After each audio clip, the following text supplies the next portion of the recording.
I'll talk to anyone, only because I believe marketers should be explorers. We should be negotiators in many ways. And the beauty of marketing is that you can go across different silos within the organization and ask questions. I'll ask accounting, I'll ask sales, I'll ask operations, even HR, because they have their own 2 cents.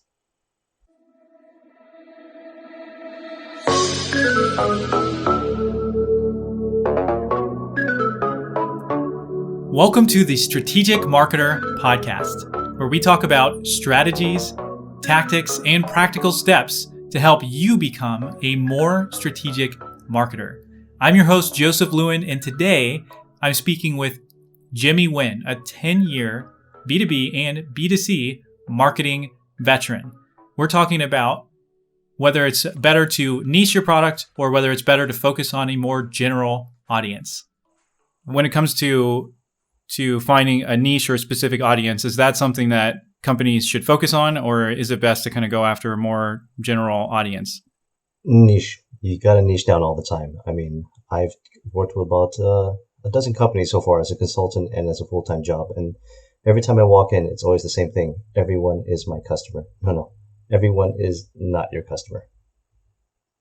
So what do you do when somebody makes that statement to you?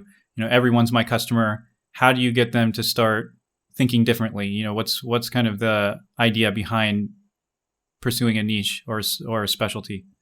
Well, when you think about it, Seth Godin, I think he was referencing someone else. He basically said that you got to find your 1,000 true fans. These are the people who are your champions. These are the people who will love your brand. I, going a little off topic here, I lived in Japan for about 5 years, and they have a word over there called otaku, which basically means like nerd and geek.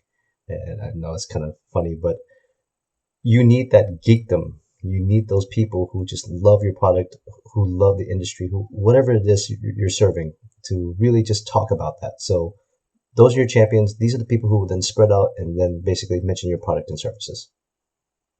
Okay.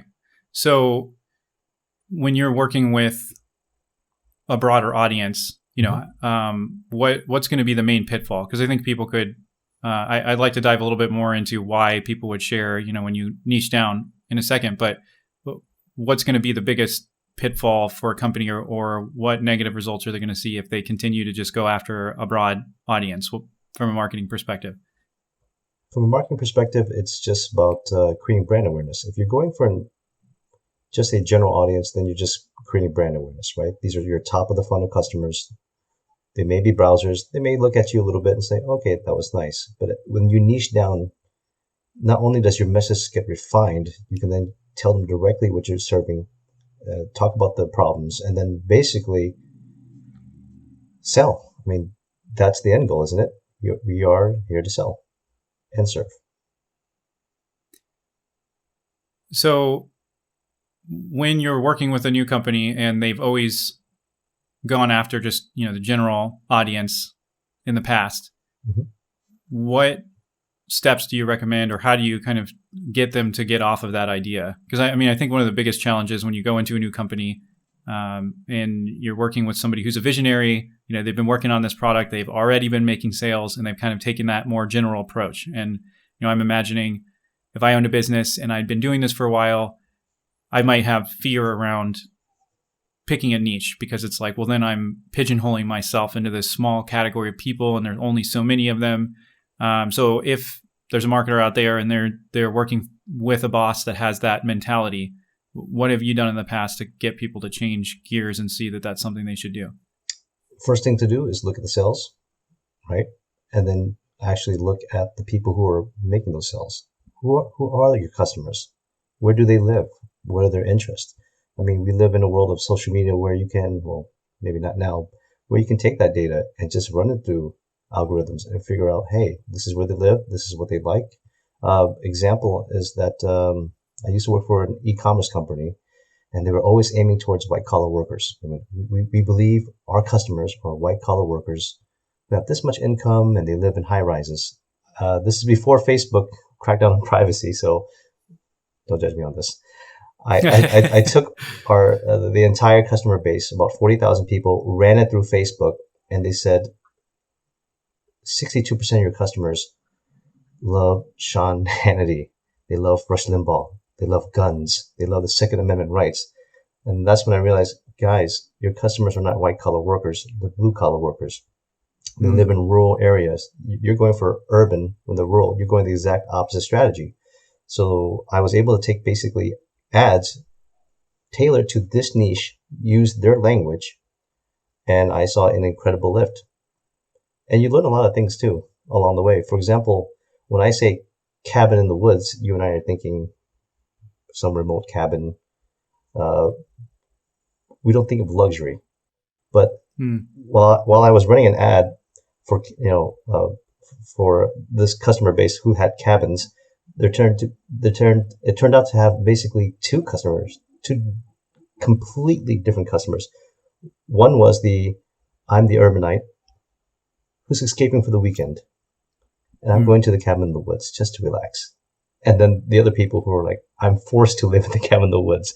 So I had two audiences who were arguing with each other on the same ad I was running. It was great because it was a great learning experience for me. Yeah, that's really interesting.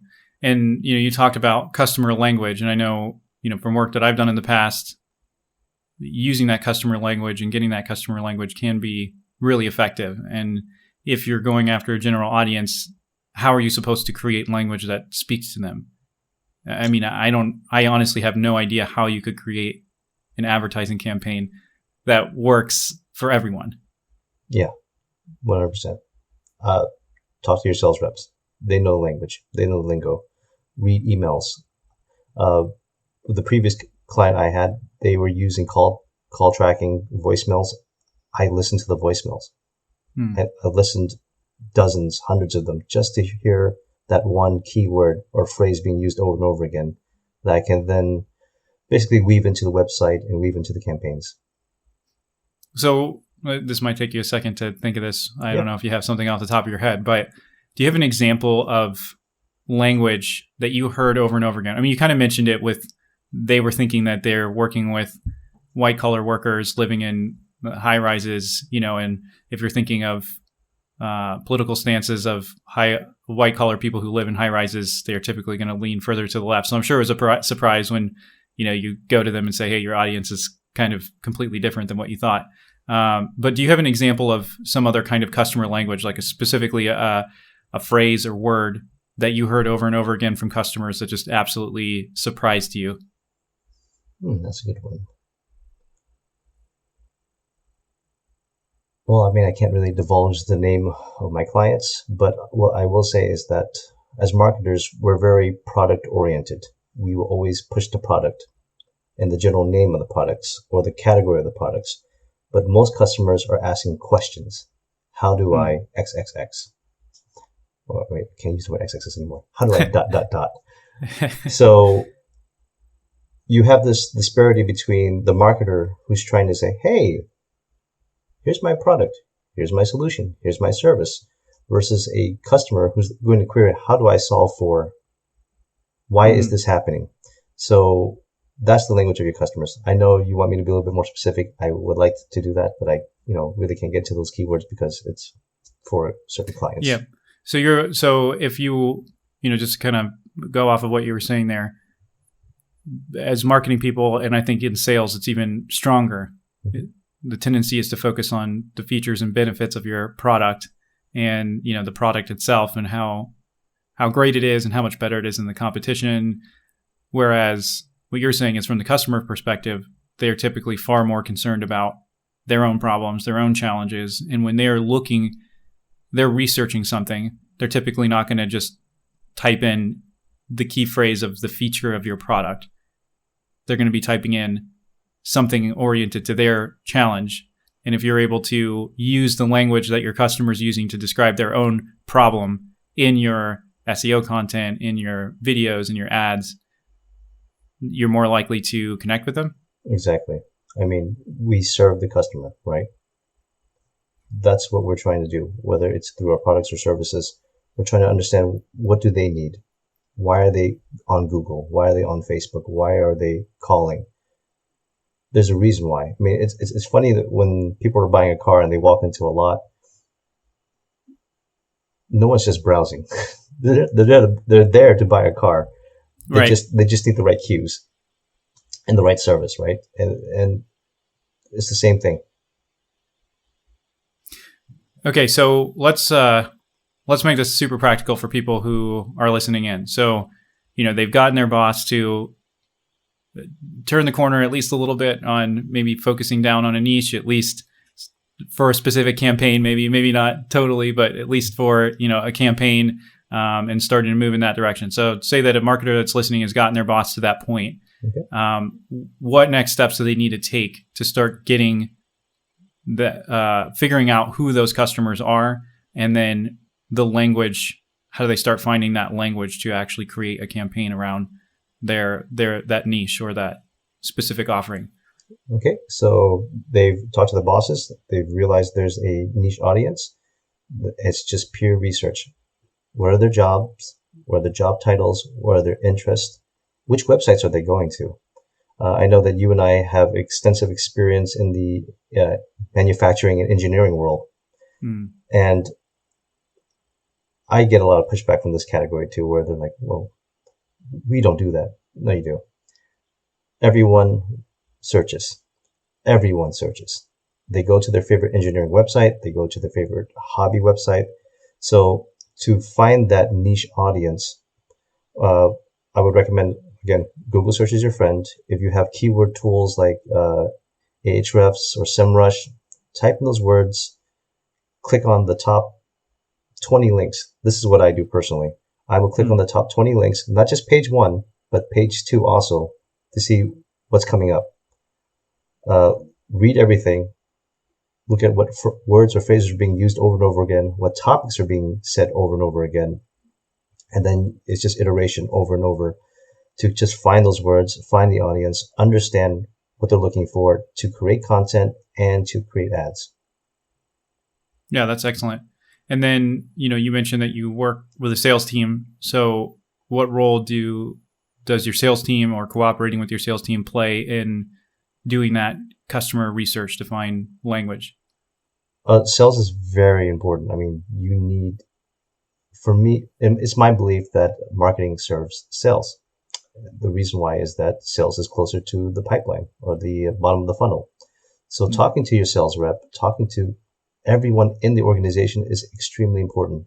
I'll talk to anyone, only because I believe marketers should be explorers. We should be negotiators in many ways. And the beauty of marketing is that you can go across different silos within the organization and ask questions. I'll ask accounting, I'll ask sales, I'll ask operations, even HR, because they have their own 2 cents on how to either create a product, market a product, or even improve the company. So that's the right thing to do. Yeah. Oh, that's excellent. That's super practical advice. And I've definitely used some of those tactics, but also learning a few new things I can go back and apply as I'm working on narrowing down our audience. So thank you so much, Jimmy, for joining the podcast today. This is a fun episode, and look forward to a future conversation. Awesome. Thanks for inviting me.